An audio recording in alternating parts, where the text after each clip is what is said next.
Բարև ձեզ հարգելի գործընկերներ, սկսում ենք 2021 թվականի փետրվարի 25-ի կառավարության հերթական նիստի աշխատանքները, մինչ օրակարգին անդրադառնալը հիշեցնեմ, որ նոյեմբերի 18-ին իմ հրապարակած ճանապարհային քարտեզի 8-րդ կետի ձևակերպումը հետևյալն է՝ զինված ուժերի բարեփոխումների ծրագրի հաստատում եւ բարեփոխումների մեկնարկ։ Վերջին ամիսներին մենք այս թեմայով ինտենսիվ քննարկումներ ենք ունեցել, որոշակի նախնական եզրակացությունների ենք եկել եւ ըստ էության ձևակերպել ենք օրակարգ, թե ինչպես եւ ինչպիսի ձևաչափերում պետք է իրականացվի զինված ուժերի բարեփոխումը եւ այսօր ես մտադիր եմ ստորագրել որոշում աշխատանքային խումբ ձևավորելու վերաբերյալ պաշտպանության նախարարի գլխավորությամբ, որը արդեն կիրականացնի զինված ուժերի բարեփոխումների հայեցակարգի ճանապարհային քարտեզի ժամանակացույցի ձևավորումը։ Ես ուզում եմ առանձնահատուկ ընդգծել, որ մենք այս գործընթացում մտադիր ենք ել ավելի սերտ համագործակցություն հաստատել մեր անվտանգային թիվ 1 գործընկերոջ Ռուսաստանի Դաշնության հետ եւ համոզված ենք, որ այս գործընթացի արդյունքում այդ համագործակցությունը կդառնա առավել ավելի արդյունավետ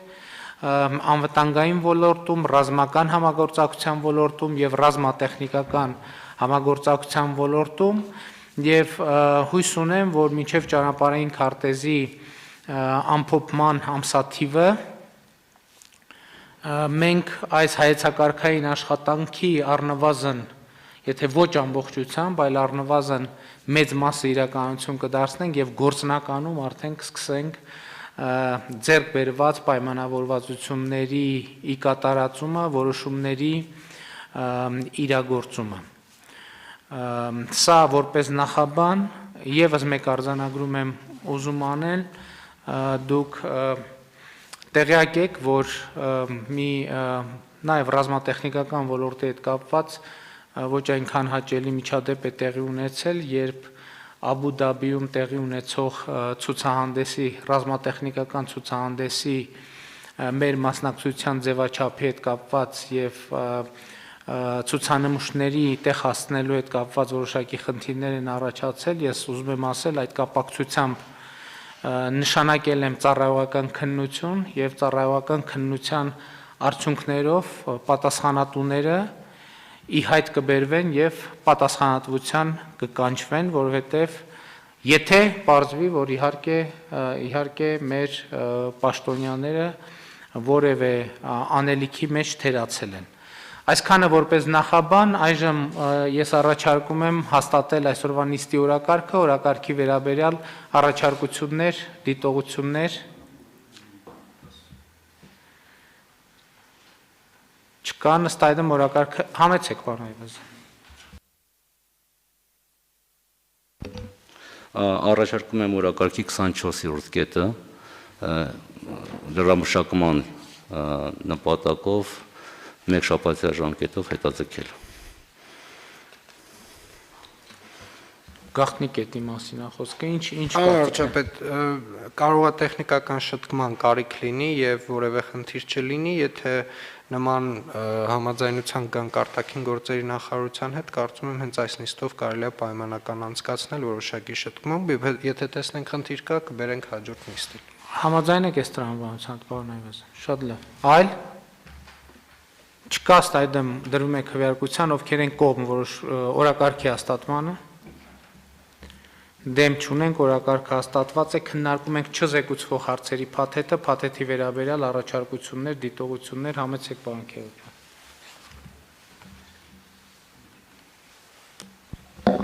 Օրակարգի 30-րդ հարցը խնդրում եմ դրամաշակված տարբերակով ընդունել, որովհետև ֆինանսների նախարարությունը դիտողություն արել եւ մենք այս դիտողության շտկենք եւ նոր ներկայացնենք ստորագրման։ Համաձայն եք, պարոն Ջան։ Անշուշտ խմբագրական բնույթի է մեր պատկերացման, որ հնարավորություն կտա որոշումը կատարել, շնորհակալ եմ։ Շատ լավ, չզեկուցվող համեցեք։ Շնորհակալություն պարոն վարչապետ, 39-րդ հարցի հետ կապված, որով նախատեսվում է ԵՄ դրամաշնորհի 30 միլիոն եվրոյի բաշխումը, ճիշտ առաջին 9 միլիոն եվրոյի տրանշի բաշխումը դատաիրավական եւ հակակոռուպցիոն բարեփոխումների համար միջև կառավարության որոշման ստորագրումը ֆինանսների նախարարության մեր գործընկերների հետ որոշ տեխնիկական հարցեր ունենք քննարկելու, խնդրում եմ ընդունել այդ վերապահումով, որ միջև ստորագրումը կաշխատենք միմյանց հետ վերջնական տարբերակը ներկայացնել։ Շատ լավ։ Այսինքն հանելու անհրաժեշտություն օրակարգի Բացարձակ պարոն վարչապետ։ Շատ լավ։ Այլ չկան այլ դիտողություններ, առաջարկներ, ըստ այդմ չզեկուցվող հարցերի փաթեթը դրվում է քվեարկության։ Ովքեր են կողմ։ Դեմ չունենք, փաթեթը ընդունված է, քննարկում ենք զեկուցվող հարցերը։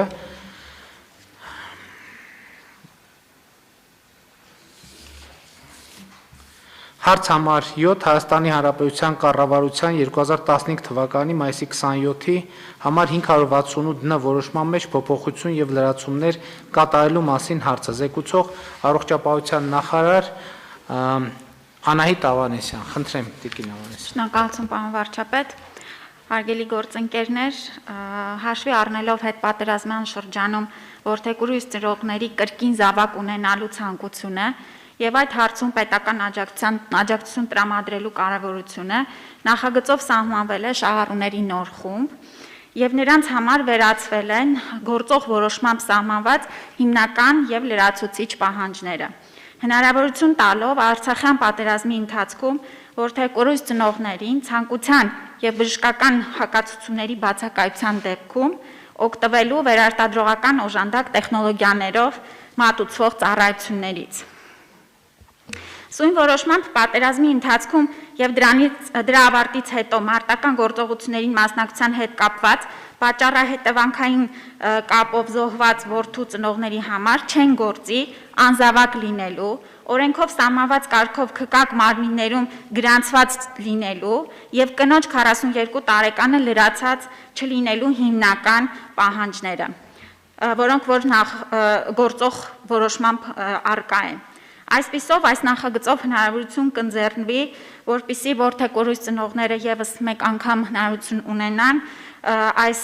վերարտադրողական օժանդակ տեխնոլոգիաների միջոցով վերագտնելու իրենց եւ կարծում ենք շատ կարեւոր նախագիծ է եւ պիտի որ ցանկացողների նաեւ մեծ հոսք ունենք, պիտի որ հաջողությամբ այն գործի։ Շնորհակալություն, խնդրում ենք հաստատել։ Շնորհակալ եմ, հարցեր։ Չկան հարցեր, ըստ այդմ դրվում է քվեարկության, ովքեր են դեմ որոշման ընդունմանը։ Դեմ չկա, որոշումն ընդունված է։ Քննարկում ենք հարց համար 4-ը Հայաստանի Հանրապետության կառավարության 2010 թվականի սեպտեմբերի 9-ի համար 1251 ն որոշման մեջ փոփոխություններ եւ լրացումներ կատարելու մասին հարցը։ Զեկուցող Հայաստանի ոստիկանության պետի տեղակալ Արա Ֆիդանյան։ Խնդրեմ պարոն Ֆիդանյան։ Շնորհակալ եմ, մեծարգո պարոն վարչապետ, հարգարժան տիկնայք եւ պարոնայք, օրակարգի 4-րդ հարցով ներկայացված նախագծով առաջարկվում է փոփոխություններ եւ լրացումներ կատարել պետական գրանցման ենթակա տրանսպորտային միջոցների տեսակների ցանկը, տրանսպորտային միջոցների պետական հաշվառման եւ պետական գրանցման կարգը սահմանող Հայաստանի Հանրապետության կառավարության 2010 թվականի սեպտեմբերի 9-ի 1251 ն որոշման մեջ։ Նախագծի ընդունման արդյունքում տրանսպորտային միջոցների նկատմամբ սեփականության իրավունքի պետական գրանցումը հնարավոր կլինի իրականացնել նաև հեռավար տարբերակով, ճանապարհային ոստիկանության էլեկտրոնային հարթակում, նույնականացման քարտի եւ էլեկտրոնային թվային ստորագրության կիրառմամբ առանց տրանսպորտային միջոցը ճանապարհային ոստիկանություն ներկայացնելու։ Բացառություն կկազմեն միայն Հայաստանի Հանրապետության տարածքում առաջին անգամ պետական գրանցման ներկայացվող տրանսպորտային միջոցները, այսինքն նոր ներմուծված ավտոտրանսպորտային միջոցները։ Փոփոխությունների արդյունքում պետական գրանցման եւ հաշվառման ենթակա կլինեն նաեւ AM կարգի տրանսպորտային միջոցները, այն է մոպեդները։ Բացի այդ, մի շարք մարմինների եւ կազմակերպությունների տրանսպորտային միջոցների հաշվառման համարանիշների համար առանձին նիշեր այլևս չեն սահմանվի։ Ծառայողական տրանսպորտային միջոցների, որպես կանոն խոսք վերաբերում է ղեկավարներին հատկացվող համարանիշների նիշերը, սահմանվելու են Հայաստանի Հանրապետության վարչապետի լիազորությունը միաժամանակ պահպանելու է դրանք սահմանված վարչապետի 2010 թվականի 731 ն որոշմամբ։ Նախագծով կատարվող մյուս փոփոխությունները զուտ տեխնիկական բնույթի են։ Նախագծի ընդունումը կնպաստի տրանսպորտային միջոցների գրանցման ընթացքում վարչարարության պարզեցմանը, միջոցների տնտեսմանը, հաշվառման ստորաբաժանումներում հերթերի կրճատմանը, ճանապարհային երթևեկության անվտանգության մակարդակի բարձրացմանը։ Նշեմ նաև, որ նախագիծը համաձայնեցվել է շահագրգիռ մարմինների հետ եւ հավանության արժանացել պետաիրավական նախարարական կոմիտեում։ Խնդրում եմ հաստատել։ Պարոն Ֆիդանյան, եթե ճիշտ եմ հասկանում, ըստ էության այս որոշմամբ առցանց կարելի է մեքենա գնել եւ վաճառել առանց ներկայանալու ճանապարհային ոստիկանության կամ ոստիկանության ստորաբաժանումներ։ Դա եթե կարելի է նկարագրեք ինչպես է տեղի ունենալու, որպեսզի մեր քաղաքացիները եւ երբանից է ռեալ այդ ոչ միայն դե յուրե, այլ դե ֆակտո այդ հնարավորությունը գոյություն ունենալու։ Շնորհակալ եմ։ Ըստ էության միանշանակ իրավացի եք, հեռավար կարգով համակարգչի միջոցով հնարավոր է հետայսու իրականացնել ավտոտրանսպորտային միջոցների գնման եւ վաճառքի գործընթացը։ Անհրաժեշտ է ընդհանրապես, որ երկու կողմերն էլ դիցուկ եւ գնորդը եւ վաճառողը ունենան նույնականացման քարտեր եւ էլեկտրոնային ստորագրության հնարավորություն։ Տվյալ պարագայում պայմանագրի ձևը արդեն իսկ առկա է համացանցում համապատասխան հարթակում։ Երկու կողմերն էլ սկզբում ենթադրեն գնորդը կամ վաճառողը ստորագրում եւ համապատասխանաբար ուղարկում է մյուս կողմին, որից հետո հակառակ կողմն է ստորագրում եւ հետ ուղարկում։ Արդյունքում ամբողջ այդ պայմանագրային գործընթացը իրականացվում է հեռավար կարգով, մնում է միայն, որ գնորդը մեքենայի պետհամարանիշները զուտ փոխանակելու նպատակով ժամանի ճանապարհային ոստիկանության համապատասխան կայանման վայրեր եւ այնտեղ իրականացնի ընդհանրապես վերջին այդ հատվածը վճարումների կատարում եւ պետհամարանիշի փոխանակում։ Կներեք, մեքենան վաճառելու դեպքում պետհամարանիշի փոփոխությունը պարտադիր պայման է։ Այո, եթե պետհամարանիշը տրամադրվում է կոնկրետ ավտոմեքենային եւ կոնկրետ գնորդին, այսինքն նույնականացման համարանիշային հանդիսանում։ Ես նկատի ունեմ, եթե մեքենան պարզա դեպքեր կան, երբ որ քաղաքացին ինքը ուզում է իր նախկին պետհամարանիշը պահի եւ չփոխանցի հաջորդ սեփականատիրոջ հետ, հասկանալի դեպք է, բայց եթե այսպես ասած համարանիշի հետ կապվածություն չկա, ինչ կարիք կա գնորդին պարտադրելու մասին է խոսքը, նոր գնորդն էլ իր հերթին կարող է ինքը ուզենա փոխի համարանիշը, բայց եթե այդպիսի ցանկություն չկա, չեն կարող նախատեսել, որ կա համարանիշ կամ մեքենա on-line սեփականատիրոջ փոփոխությունը տեղի է ունենում, եթե վճարման հարց կա on-line մարդը վճարում է, դառնում է այդ մեքենայի սեփականատերը նույն համարանիշով։ Ես կարծում եմ բավական խելամիտ առաջարկ է եւ առաջարկում եմ արձանագրությունը ոստիկանությանը հանձնարարել, ուսումնասիրել վերջնական եւ բերել կառավարության որոշման փոփոխություն, եթե կառավարության որոշումով է, եւ այդ դեպքում ընդհանրապես փաստացի որևէ տեղ այցելելու կարիք չի լինի եւ մեքենան պարզապես կհանձնվի նոր սեփականատիրոջը։ Այսինքն, տեսեք, մենք ինչ ենք ուզում, մենք ուզում ենք քաղաքացուն չպարտադրենք, որ ինքը ինչ որտեղ գնա։ Եթե ինքը ուզում է գնա, կամ այդ այնքան կարևոր է, որ ինքը այդ ժամանակը ծախսում է, որոշում է կայացնում ծախսել, թող իր որոշումն է, ինչ խնդիր կա։ Շնորհակալ եմ։ Ոչ թե ենթադրում եմ, այլ նախկինում դրա հիմնավորումը այն ա եղել, որ նույնականացման անհրաժեշտություն կա, որտեղ ինչ որ մի պահից սկսած առաջացող պատասխանատվության հասցեատիրոջը նաև պետք է նույնականացնել, որը էլի էլեկտրոնային համակարգով հնարավոր է, բայց ոչ մի քայլով այլևս, իսկ այդ չգնալ չգալու համար իսկ ինչու չի կարելի քննարկել, օրինակ փոստով ուղարկել եւ փոստով ստանալու տարբերակը։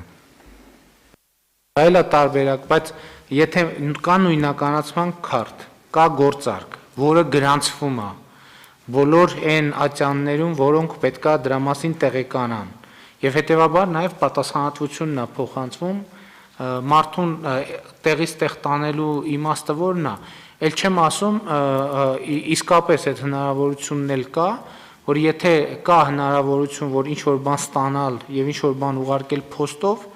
ինչու չօգտվել այդ հնարավորությունից։ Խնդրեմ, պարոն Ֆիդան։ Շնորհակալ եմ, պարոն Ջանջուղազյանի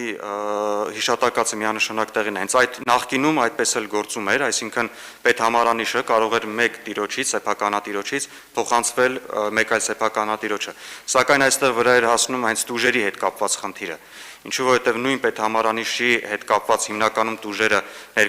նույնականացվում են հենց պետհամարանիշերով, թե չեմ սխալվում, հենց դրանում էր։ Իսկ ինչ վերաբերում է փոստով, այստեղ կարծում եմ ժամանակի հարց է եւ փաստացի ստացվում է, որ այդ փոստով ուղարկելու եւ ստանալու ժամանակահատվածում տվյալ ավտոմեքենան չի ունենալու պետհամարանիշ, ինչը կարող է թե կորելու կամ ուշանալու պատճառներ հանդիսանալ եւ թե տևական ժամանակ մեքենան ունենա առանց պետհամարանիշի։ Շնորհակալություն, պարոն վարչապետ, կարծում եմ պարոն Թորոսյանի առաջարկով կարելի է ոստիկանությանը առաջարկել մի հատ հարց ուսումնասիրել եւ ոնց որ թե լուծում հնարավոր է գտնել հենց այն տրամաբանության մեջ, որ դուք առաջարկում եք, պարոն վարչապետ։ Ուզում եմ ընդհանրապես նաեւ շեշտել, որ սա Թվայնացվող ընդհանուր ծառայություններից ընդհանրապես մեկն է, եւ պարոն Ֆիդանյանը նշեց այն ընթացակարգը, որով որ այս պահի դրությամբ այդ գործարքը տեղի ունենալու, այսինքն ID քարտերով եւ այն սարքերով, բայց նաեւ ուզում եմ հիշեցնեմ, որ մենք այս պահին հենց այդ GovID-ի ստեղծման փուլում ենք, ակտիվ քննարկում ենք ունեցել նաեւ կենտրոնական բանկի մեր գործընկերների հետ, որպեսզի միասնական լուծում ունենանք եւ նույնիսկ այդ ստորագրությունը էլեկտրոնային ինքը բավականին ավելի պարզ process լինի եւ հատուկ սարքեր որպես այդպեսին չպահանջի, կարծում եմ մինչեւ տարվա վերջ այդ լուծումները նույնպես ունենալու ենք եւ բոլոր նմանատիպ ծառայությունների դեպքում թվայնացվող ստորագրման process-ը նույնպես լինելու է պարզեցված, ուզում եմ նաեւ նշել, որ տվյալ հարցն էլ թվայնացման խորհրդով նույնպես անցել է, քննարկվել է եւ հաստատվել է։ Շատ լավ, դե պայմանավորվենք քննարկման արդյունքները ինչ որ հնարավոր է ներգրել այս որոշման մեջ, փորձենք այն լավարկել ավելի։ Շատ լավ, կդրվում է քվեարկության, ովքեր են դեմ որոշման ընդունմանը, դեմ չկա, որոշումն ընդունված է։ Քննարկում է հարց համար 32-ը Հայաստանի Հանրապետության 2021 թվականի պետական բյուջեի մասին օրենքում վերաբաշխում եւ փոփոխություններ կատարելու մասին հարցը զեկուցող ոստիկանության պետի տեղակալ Արա Ֆիդանյան։ Խնդրեմ, պարոն Ֆիդանյան։ Շնորհակալ եմ։ Օրակարգի 32-րդ հարցով ներկայացված նախագծով առաջարկվում է վերաբաշխում կատարել Հայաստանի Հանրապետության 2021 թվականի պետական բյուջեում փոփոխություններ եւ լրացումներ կատարելով Հայաստանի Հանրապետության կառավարության 2020 թվականի դեկտեմբերի 30-ի 22:15 նորոշման մեջ, ինչպես նաեւ ոստիկանությանը գնման պայմանագրում փոփոխություն կատարելու թույլտվություն տալ։ Նախագծով նախատեսվում է Հայաստանի Հանրապետության կառավարության պահեստային ֆոնդից Հայաստանի Հանրապետության ոստիկանությանը հատկացնել 2 միլիարդ 161 միլիոն 600 հազար դրամ, 140 բարեկային ավտոմոբիլի եւ բարեկային ծառայության եւ օպերատիվ կառավարման կենտրոնի համար վարչական սարքավորումների ձեռքբերման նպատակով։ Միջհոդվածային վերաբաշխումների արդյունքում 32 միլիոն 445 հազար դրամը նախատեսվում է ուղղել բարեկային ծառայության եւ օպերատիվ կառավարման կենտրոնի համար նախատեսված շենքերի շինությունների վերակառուցմանը։ Նախագծի ընդունման դեպքում 2020 թվականին ՉեխավտոսՊ հետ կնքված պայմանագրում կատարվել է մատակարարման վերջնաժամկետի փոփոխություն, պայմանավորված ԱՄՆ դեսպանության միջոցով տրանսպորտային միջոցները ապրիլ ամսից շուտ մատակարարելու անհնարինությամբ նախատեսվում է մարտի 31-ը, սակայն փոփոխություն է կատարվել հունիսի 1-ը։ Երկրորդ մասին հույժ գաղտնի է, կանդրադառնանք կարծում եմ Վալյուշ։ Նախագիծը նաև պետք է նշեմ, որ համաձայնեցվել է ֆինանսների եւ արտադրության նախարարությունների հետ եւ խնդրում եմ հաստատել այն։ Շնորհակալ եմ։ Շատ լավ, հարգելի գործընկերներ, այս որոշումը կապվում է ճանապարհային ոստիկանություն ունենալու մեր նպատակադրման հետ։ Իհարկե տեղյակ եք, որ մենք նախկինում պլանավորել էինք, որ արդեն 2021 թվականի մարտից ունենանք բարեկային ոստիկանություն, բայց համավարակի եւ պատերազմի պատճառով մեր այդ պլանները հետաձգվեցին։ Հիմա նախատեսվում է այս ծրագիրը իրականացնել 2021 թվականի ամռանը եւ ըստ էության հիմա մեր ապագա բարեկային ոստիկանության աշխատակիցները անցնում են ուսումնառության փուլ ոստիկանության ակադեմիայում եւ շատ կարեւոր է ընդգծել, որ այստեղ ընդգրկված են ոչ միայն գործող ոստիկաններ, այլև քաղաքացիական անձինք, ովքեր առաջին անգամ են կրելու ոստիկանի համազգեստը եւ ընդ որում մենք հույս ունենք, որ այսպիսով բարեկային ոստիկանության ներդրմամբ, որը մեկնարկելու է Մայրաքաղաք Երևանից, մտադիր ենք շարունակել Շիրակի եւ Լոռու մարզերով, այնուհետև շարունակել մնացած բոլոր մարզերում, նոր շունչ եւ ազդակ կհաղորդվի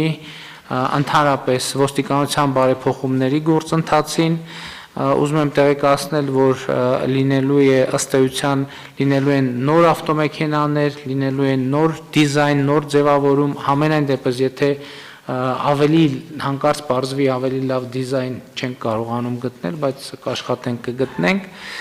եւ լինելու է նոր բովանդակությամբ նոր ծառայություն եւ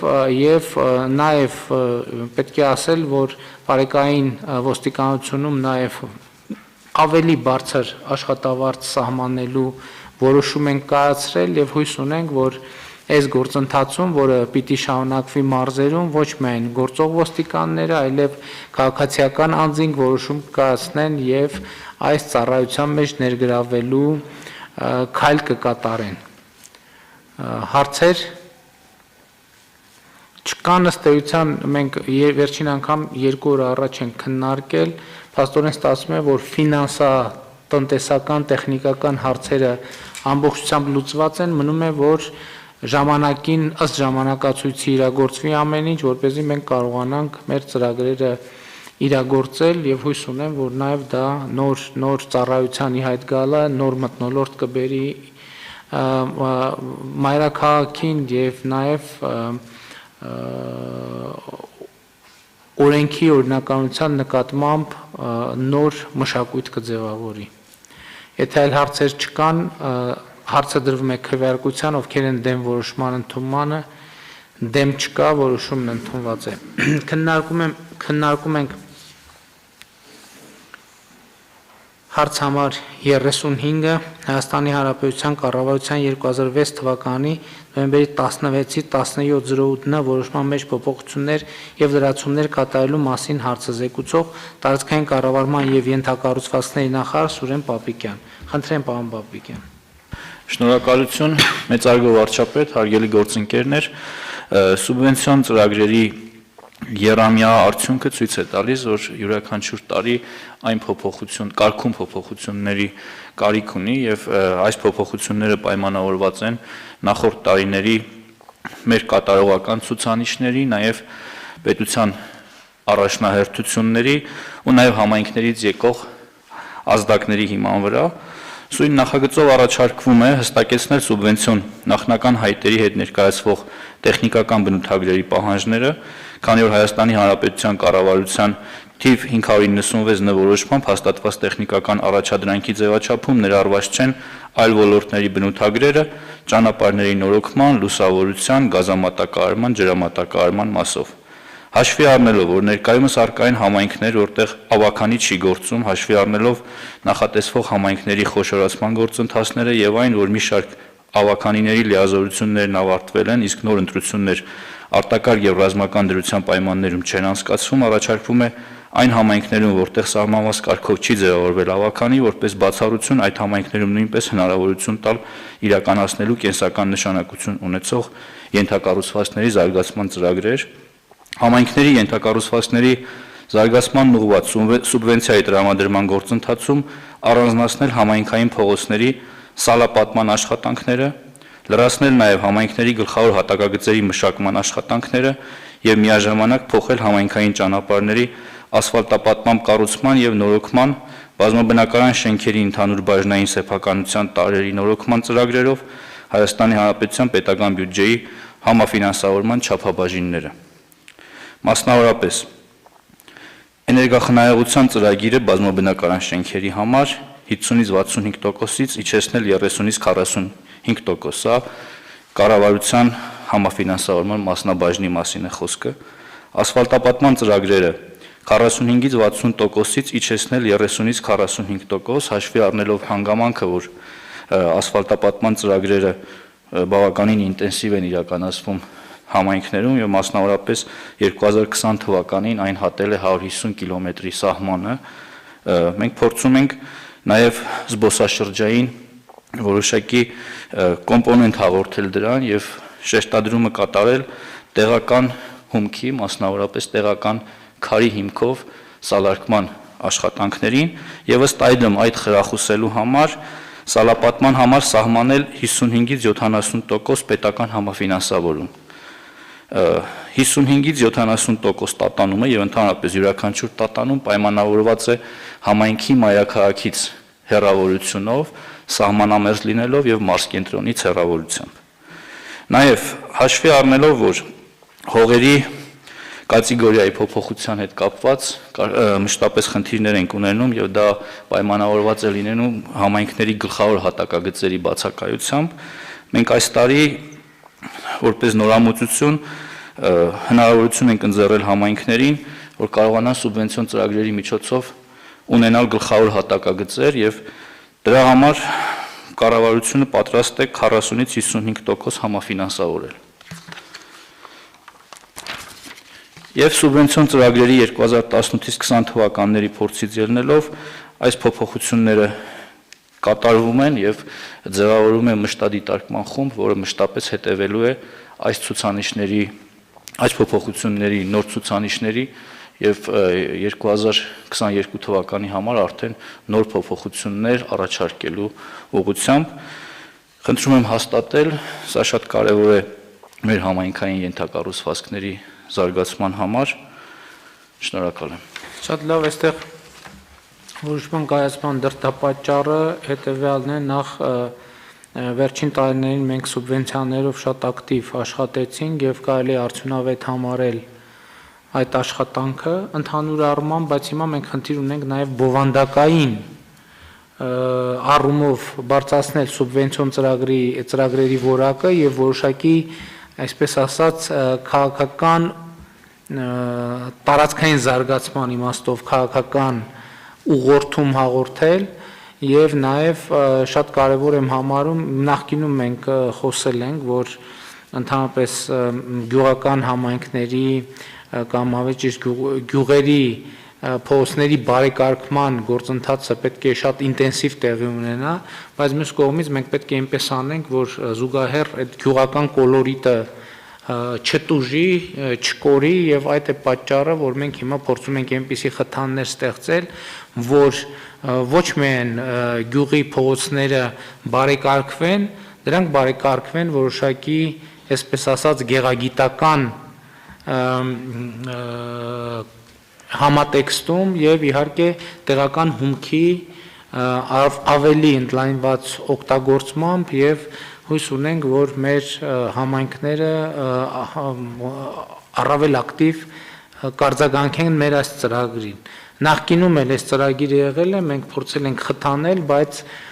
քանի որ ասֆալտապատման սցենարը ինքը ըստ էության արդեն իսկ մշակված սցենար է եղել, շատերը նույնիսկ գյուղական փողոցները ասֆալտապատելու ճանապարհով են գնացել, ինչը վատ չի, չենք կարող ասել, որ վատ է, բայց գյուղական կոլորիտի պահպանումը նույնպես պետք է մեր օրակարգում լինի, որովհետև դա բնակավայրի դիմագիծը ընդգծելու, շեշտելու շատ կարևոր միջոց է։ Համեցեք, պարոն։ Շնորհակալություն, պարոն վարչապետ։ Միանշանակ ձեր մատնանշած հարցերը իհարկե դրականորեն են ազդում այն առումով, որ այդ սալապատման աշխատանքները նաև որոշակի այլ տեսք եւ բովանդակություն են տալիս փողոցներին, բայց նաև ուզում եմ շեշտել, որ սուբվենցիոն ծրագրերով այս քաղաքականության մեր փոփոխությունը նաև տնտեսական հիմնավորումներ ունի եւ ասֆալտապատման աշխատանքները հիմնականում դրանք աշխատանքներ են, որոնք որ ենթադրում են մեծ ծավալով ներկրումներ, իսկ սալապատման դեպքում փողոցների սալապատումը շատ ավելի մեծ ավելացված արժեք է ստեղծում հենց Հայաստանի Հանրապետության ներսում, օգտագործվում է տեղական հումքը, բավականին աշխատատար process է, այսինքն այնտեղ աշխատում են շատ ավելի երկար, քան ասֆալտապատման վրա, եւ այդ է եղել հիմնական պատճառը, որ սուբվենցիոն ծրագրերով մենք այս տարբերակումը փորձել ենք դնել, որը չի նշանակում, որ ասֆալտապատում չենք ֆինանսավորի, ուղղակի մի փոքր ավելի նվազ ծավալով կֆինանսավորենք եւ շեշտը կդնենք ավելի սալապատման աշխատանքների վրա։ Ուզում եմ նաեւ շեշտել գլխավոր հատակագծերի հետ կապված մեր նոր առաջարկը, որ առաջարկում են գլխավոր հատակագծեր չունեցող համայնքներին ունենալ գլխավոր հատակագծեր եւ նաեւ, այսպես ասած, այդ խրախուսման մեխանիզմը նաեւ այն համայնքները, որոնք որ ունեն գլխավոր հատակագծեր 5%-ի չափով, այսինքն նրանք ովքեր որ չունեն 5%-ի չափով քիչ են ստանալու համաֆինանսավորում, որով որ խրախուսում ենք ունենալ գլխավոր հատակագծեր, որը նույնպես համաֆինանսավորում ենք։ Համեցեք։ Փոխվարչապետ Ավինյանի նշված վերջին հատվածի հետ կապված կխնդրեմ ուղղակի թույլ տալ որոշակի խմբագրում անել, որ ավելի հստակ լինի, հաշվի առնելով այն հանգամանքը, որ եթե մենք համայնքին հնարավորություն ենք ընձեռում ունենալ գլխավոր հատակագիծ եւ հայտը նա կարող է ներկայացնել այս տարի, բայց միևնույն ժամանակ չունենալու պարագայում զրկում ենք 5%-ից, պիտի հաշվի առնենք հանգամանքը, որ հայտը նշանակում է, որ հատակագծի արկայությունը կլինի հաջորդ տարի եւ 5%-ից չենք զրկում։ Շատ լավ, այլ հարցեր։ Համեցեք բանկերը։ Հարգելի գործընկերներ, հիշում եք, մենք Շիրակի մարզում ունեցանք շատ առարկայական քննարկումներ սուբվենցիոն ծրագրերի վերաբերյալ, որտեղ երկու հարց կուզենայի առանձնացնել, մեկը համատեղ, այսինքն երբ որ մի քանի համայնք է մասնակցում ինչ-որ սուբվենցիոն խնդիրների լուծման, այս հարցը դեռևս չենք լուծել եւ դա պլանավորում ենք մոտ ապագայում լուծել, որովհետեւ ստացվում է որ համայնքից համայնք միջհամայնքային ճանապարհներ կամ ինչ-որ պրոյեկտներ, որտեղից մի քանի համայնք է օգտվում, դեռևս չենք կարողանում տեխնիկապես այդպիսի պրոյեկտներ իրականացնել, որի կարիքը զգացինք, որ կա, եւ երկրորդը իհարկե քննարկեցինք, որ պետք է ավելի շատ ոնց որ տնտեսական կյանքի ակտիվացման ուղղված սուբվենցիոն ծրագրեր եւս ներառվեն, հիմա միայն ռոռոկման ջրագծերն է, հիմա մենք ոնց որ գույքագրում ենք այն բոլոր պրոյեկտների տիպերը, որոնք կարող են հետաքրքիր լինել համայնքներին եւ տնտեսական կյանքի ակտիվացման ուղղված, հավաքագրումից հետո մի անգամ եւս կփորձենք քննարկել դա գործընկերների հետ եւ ներկայացնել։ Շատ լավ, քանի որ բարձրաձայնեցիք, ուրեմն ես նաեւ այսինքն միջհամայնքային ծրագրերի թեման իսկապես արդարացված թեմա է, խոսքը հետեւյալի մասին է, շատ համայնքներում երբ որ մենք քննարկումներ ենք ունենում, բնականաբար ամեն համայնք ուզում է, որ իր համայնքի տարածքում իրականացվի ծրագիր, բայց կան օրինակ միջհամայնքային ճանապարհներ, որոնք գործնականում երկու համայնքների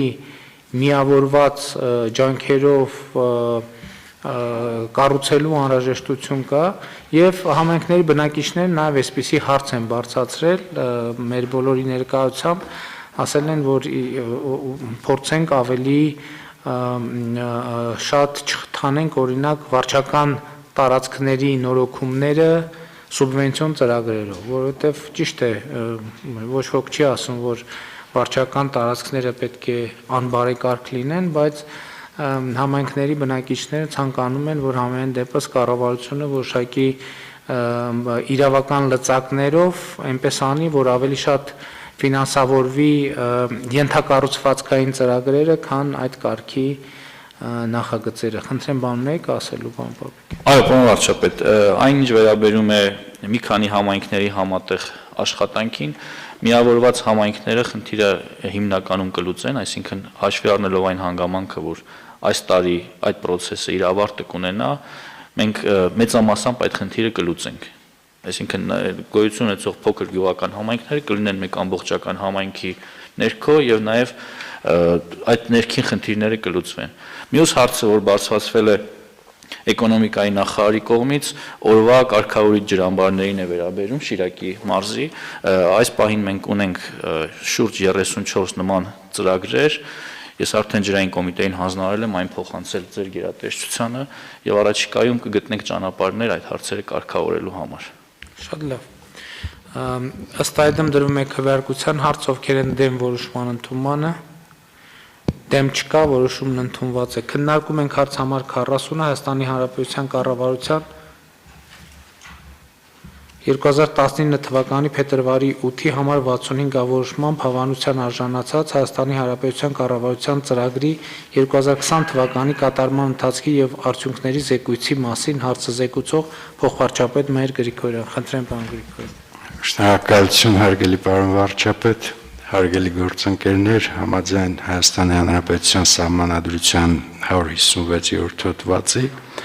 եւ հիմք ընդունելով ազգային ժողովի կանոնակարգ սահմանադրական օրենքի 127 հոդվածի առաջին մասը, կառավարությունը յուրաքանչյուր տարի մինչև մարտի 1-ը ազգային ժողով է ներկայացնում իր ծրագրի կատարման ընթացքի եւ արդյունքների մասին զեկույց։ Համապատասխանաբար ներկայացնում եմ Հայաստանի Հանրապետության կառավարության ծրագրի 20 թվականի կատարման ընթացքի եւ արդյունքների մասին զեկույցի նախագիծը, որը կառավարության կողմից հավանության արժանանալուց հետո կներկայացվի ազգային ժողով։ Նշեմ, որ զեկույցի մշակման աշխատանքներին ակտիվորեն մասնակցել են բոլոր շահագրգիռ գերատեսչությունները։ Գործընկերները ներկայացրել են բազմաթիվ փաստեր ներառելու առաջարկություններ, սակայն հաշվի առնելով զեկույցի կառուցվածքի տրամաբանությունը, փորձ է արվել առաջարկությունները ներառել ըստ էականության որոշակի աստիճանի, պահպանելով նաև ծավալային համաչափությունը։ Եվ իհարկե զեկույցի կառուցվածքը համապատասխանեցվել է 20 թվականին Հայաստանի առջև ծառացած անվտանգային եւ սոցիալ-տնտեսական մարտահրավերներին, Արցախյան պատերազմին եւ նոր կորոնավիրուսի համավարակի դեմ պայքարին։ Միաժամանակ զեկույցում ներառվել են Հայաստանի Հանրապետության կառավարության 20 թվականի գործունեության հիմնական արդյունքները տարբեր ոլորտներում։ Խնդրում եմ հավանություն տալ ներկայացված նախագծին, եթե կան հարցեր, սիրով կպատասխանեմ, շնորհակալություն։ Խնդրեմ հարցեր։ Չկան հարցեր, հարգելի գործընկերներ, ըստ էության ամենակարևոր արձանագրումը, որ կամ եթե ոչ ամենակարևոր արձանագրումը, քաղաքական արձանագրումը, որ մենք արել ենք զեկույցում, հետևյալն է, որ 2020 թվականին Հայաստանի Հանրապետության կառավարությունը արդեն հայտնի հանգամանքների բերումով ըստ էության իրականացրել է ճգնաժամային կառավարում, որովհետև 2020 թվականի մարտից մենք ճգնաժամային իրավիճակում ենք եւ այստեղ մենք ավելի շատ ամփոփում ենք ճգնաժամային կառավարման արձանագրում ենք, զեկուցում ենք ճգնաժամային կառավարման արդյունքների մասին, թե ինչ ենք կարողացել անել այս ընթացքում, ինչ չենք կարողացել անել այս ընթացքում, իհարկե նաև կառավարության ծրագրի որոշ դրույթների կատարման ընթացքի վերաբերյալ ենք զեկուցել, իհարկե հարցը առավել մանրամասն կքննարկվի ազգային ժողովի լիագումար նիստում, ես ուզում եմ ասել, որ որոշման ընդունումից հետո մենք մի որոշ խմբագրական փոփոխություններ կիրականացնենք եւ արդեն վերջնականացված սահմանված կարգով կուղարկենք ազգային ժողով։ Եթե հարցեր չկան, դրվում է քվեարկության, ովքեր են դեմ որոշման ընդունմանը, դեմ չկա, որոշումն ընդունված է, հարգելի գործընկերներ, մեր օրակարգը սպառված է, նիստը ավարտված, շնորհակալ եմ։